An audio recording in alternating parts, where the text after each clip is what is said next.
Hello student. Today's new chapter third, diversity in living organism. So student, diversity of plant and animals. तो इसमें सबसे पहले हम पढ़ेंगे बायोडाइवर्सिटी।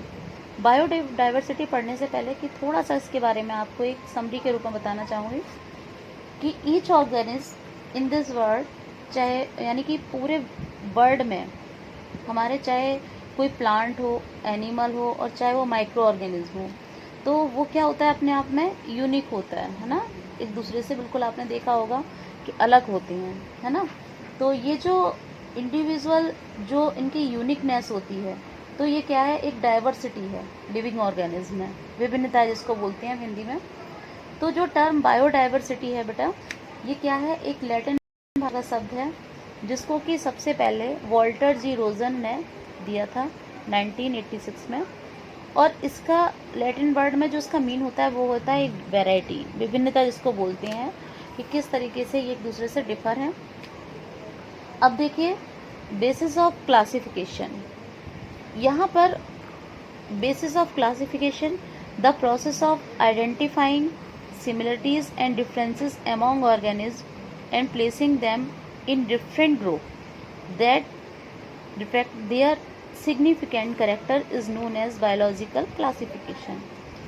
वो प्रोसेस जिसमें कि जितने भी ऑर्गेनिज्म हैं और उनको हमने उनकी सिमिलरिटी समानताओं के आधार पर, और डिफरेंसेस उनके, जो उनमें डिफरेंसेस मीन्स अंतर होते हैं या उनमें जो विभिन्नताएं पाई जाती हैं, उनके बेस पर हमने उनको क्या कैसे कर रखा है, ग्रुप में डिवाइड कर रखा है, तो उसे हम कहते हैं बायोलॉजिकल क्लासिफिकेशन। सो स्टूडेंट, जैसे कि अभी आपसे किसी भी चीज़ को क्लासिफाई करने के लिए कहा जाए, जैसे कि एक बकेट है, उसमें मैंने वेजिटेबल्स, फ्रूट्स और आपके जो भी खाने पीने का जो भी आपका सामान है डेली नीड्स का, वो रख रखा है। और अगर मैं उसको आपको सेपरेट करने के लिए कहते हैं, तो आप उसको कैसे सेपरेट करेंगे, मीन्स फ्रूट्स को एक साइड रखेंगे, वेजिटेबल को एक साइड रखेंगे, उसके बाद जो भी और भी सामान है उसको उसके साथ रखेंगे। तो इस तरीके से हमने उसको क्लासीफाई कर दिया। ओके, तो then next is taxonomy. Taxonomy क्या है? It is a biological science which deal with the identification, nomenclature and the classification of organism. ये वो बायोलॉजिकल साइंस है जिसमें कि हम लोग किसी भी ऑर्गेनिज्म के, उसके क्लासिफिकेशन के बारे में, उसके नॉमेनक्लेचर के बारे में और उसके आइडेंटिफिकेशन के बारे में पढ़ते हैं। अब बायनोमियल नॉमेनक्लेचर क्या है? बायनोमियल नॉमेनक्लेचर है बेटा कि कोई भी बायोलॉजी में कोई भी जो ऑर्गेनिज्म है उसके 2 प्रॉपर नेम होते हैं। जो फर्स्ट नेम होता है उसका वो तो है जीनस, एंड जो सेकंड नेम होता है उसका वो होता है उसकी स्पीसीज। जैसे कि अभी हम ही लोग हैं अपना पूरा नाम लिखते हैं, है ना, जैसे कि अपना सरनेम लगाते हैं, अपना नेम लिखते हैं आगे, तो वो भी 2 नेम है एक तरीके से, है ना, आपके 2 नेम होते हैं उस तरह। तो आपके क्या होते हैं कि उसमें जो आपका, जैसे आप लोग यादव लगाते हैं, शर्मा लगाते हैं, तो इस तरीके से इसमें भी इसी तरीके से 2 नेम होते हैं, उसे हम बोलते हैं बायनोमियल नॉमेनक्लेचर। तो इसमें देखिए, कोई भी ऑर्गेनिज्म जो होता है तो उसका जो फर्स्ट नेम होता है वो उसका होता है जीनस, जिससे कि वो ऑर्गेनिज्म बिलोंग करता है, और जो उसका सेकेंड नेम होता है वो होती है उसकी स्पीशीज, जिसे हम जाति कहते हैं, टू विच इज बिलोंग, जिससे कि वो बिलोंग करता है। ओके, तो the scientific name are unique, understood and followed all over the world, they are not change easily. ये साइंटिफिक नेम की ज़रूरत क्यों पड़ी हम लोगों को?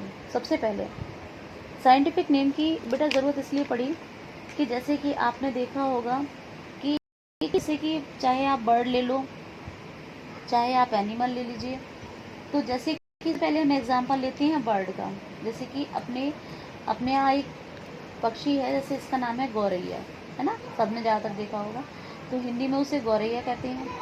पाकिस्तान में या अदर कंट्री में उसके हाउस स्पैरो के नेम से जानते हैं, है ना। इंग्लैंड में उसे परडाल कहते हैं, उसके बाद मुस हॉलैंड में कहते हैं। इस तरीके से अलग अलग उसमें उसको अलग अलग कहा जाता है, अलग अलग उसके नेम होते हैं, है ना। तो इसी तरीके से अब एक ऐसा नेम उसका बनाया गया कि जिससे के लिए वो सारे चाहे आप किसी में भी पढ़ें उसके लिए वो सिमिलर हो, एक ही नेम हो, तो उसको हमने उसका नेम दिया scientific name. Okay, scientific name जो होता है वो क्या होता है बेटा, चाहे आप कोई से भी कंट्री में चले जाइए वो नेम उसका एक ही जैसा होगा, चेंज नहीं होगा। तो उसके बाद they are guided by a set of rule in the international code of biological nomenclature. तो ये किसके उसमें गाइडेड किया गया, international code of biological nomenclature में। इसमें क्या कि डिफरेंट टाइप ऑफ जितने भी ऑर्गेनिज्म थे, यानी कि प्लांट और एनिमल्स, उनमें सबके जो साइंटिफिक नेम थे उनसे ही स्टडी की जाती थी, मतलब उसका जो नेम होता था उसी से। तो इसके लिए एग्जांपल देखेंगे आप, जैसे कि suppose that frog. Okay, frog का जो साइंटिफिक नेम है या जूलॉजिकल नेम जो है वो है राना टिग्रीना। तो इसमें जो राना है वो इसकी जीनस है और टिग्रीना जो है वो उसकी स्पीसीज है। It was develop and first of all the word in naming plant and animal by Linnaeus in his book entitled. ये सबसे पहले जो डेवलप किया था कि किस तरीके से ये होगा या किस तरीके से इसको हम लोग इसका यूज़ करेंगे, तो सबसे पहले इसका जो यूज़ किया था वो किसने किया था बेटा, लीनियस ने। लीनियस की जो बुक थी उसका नाम था प्लेंट्यूरम, जो कि 1753 में उन्होंने पब्लिश की थी। उसके बाद ये देखिए विच वाज पब्लिश्ड इन 1753। इसीलिए लीनियस को हमने क्या कहा, considered as the father of taxonomy. यानी अगर फादर ऑफ टैक्सोनॉमी पूछा जाता है तो आप किसे बताएंगे, लीनियस को। अब आते हैं बेटा क्लासिफिकेशन एंड इवोल्यूशन। तो चार्ल्स डार्विन, जो चार्ल्स डार्विन नाम के साइंटिस्ट थे, उनको हम लोग जानते हैं फादर ऑफ इवोल्यूशन के नेम से। चार्ल्स डार्विन ने अपनी एक जो बुक पब्लिश की थी उसका नाम था ऑरिजिन ऑफ स्पीसीज। तो इन्होंने इवोल्यूशन मीन्स क्या था और उन्होंने अपनी इस बुक में किस तरीके से उसको क्या लिखा उसके बारे में, इवोल्यूशन के बारे में। तो उन्होंने बताया कि सबसे पहले जो इस बुक में मतलब और साइंटिस्ट ने दिया, हम लोगों ने पढ़ा कि वो क्या था इवोल्यूशन। तो इवोल्यूशन का मीन्स था कि अब उसमें जैसे कि बेटा 5 पॉइंट थे, कंपटीशन था, एडेप्टेशन था, वेरिएशन था, ओवर प्रोडक्शन था, स्पेशियलिज्म था। तो इसमें कंपटीशन का मीन्स था जैसे कि जो भी सरवाइव कर रहे हैं, जितने भी ऑर्गेनिज्म हैं वो जो हमारे यहाँ सरवाइव कर रहे हैं, तो जो कंपटीशन में मीन्स पार्टिसिपेट कर रहे हैं, तो जो उसमें सरवाइव कर पाएंगे वही रह पाएंगे और जो नहीं सरवाइव कर पाएंगे वो क्या होगा, उनकी डेथ हो जाएगी। उसके बाद वेरिएशन, प्रोडक्शन, स्पेशिएशन। इसमें क्या था, इसमें जैसे कि ये इनकी एक अलग अलग थ्योरी है, लेकिन यहाँ पे जो सबसे मेन थ्योरी है जिसको कि आप मतलब जो आपके लिए है वो है नेचुरल सिलेक्शन।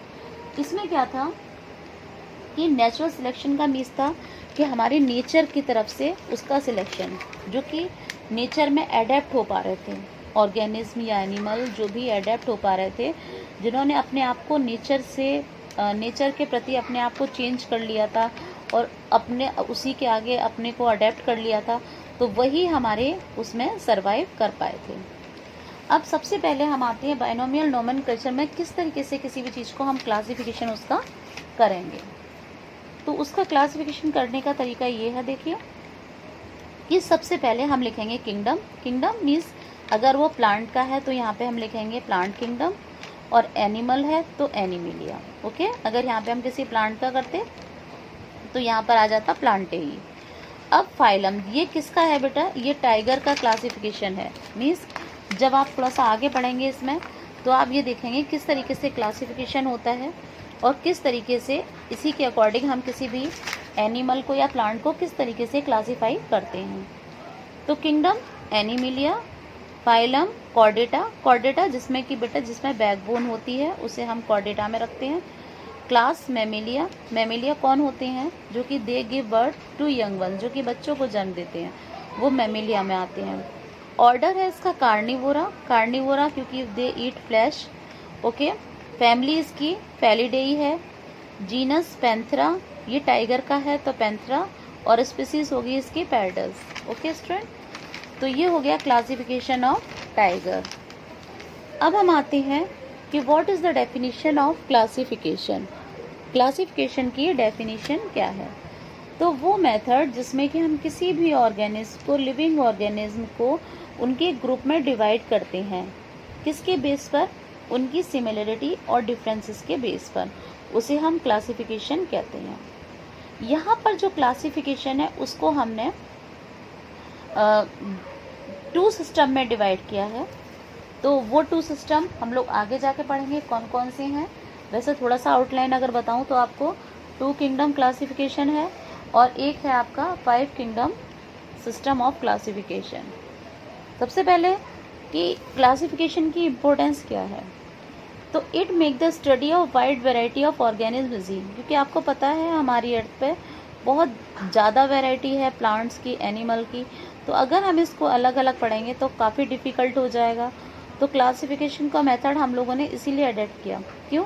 क्योंकि अगर उसमें जितने भी आ रहे हैं, जैसे कि अगर मान लीजिए हमने मैमिलिया का पढ़ा, तो मैमिलिया में जितने भी आ रहे हैं, चाहे काऊ हो, चाहे गॉट हो, चाहे कैट हो, चाहे टाइगर हो, चाहे ह्यूमन बीइंग हो, उनके जो कैरेक्टरिस्टिक होंगे बेटा वो सभी के सेम होंगे। तो इस तरीके से ये इसने क्या कर दिया कि it make the study of wide variety of organism easy, यानी कि बहुत एक बड़ी वैरायटी जो थी ऑर्गेनिज्म को, उसको आसान बना दिया उसकी स्टडी करने में। उसके बाद it is essential to understand the inter relationship among the different group of organism. इसने क्या किया बेटा कि डिफरेंट ग्रुप ऑफ ऑर्गेनिज्म थे, उनको आपस में, उसके आपस में मतलब क्या इंटर रिलेशन था, उसमें आपस में कैसे इंटरलिंक थे वो आपस में, कुछ ऐसी उनकी क्या सिमिलरिटी थी कि वो आपस में एक जैसे थे, है ना। तो इससे हमें ये भी इसकी एक सुविधा हुई समझने में। तो ये हो गया बेटा इसका इम्पोर्टेंस ऑफ क्लासिफिकेशन।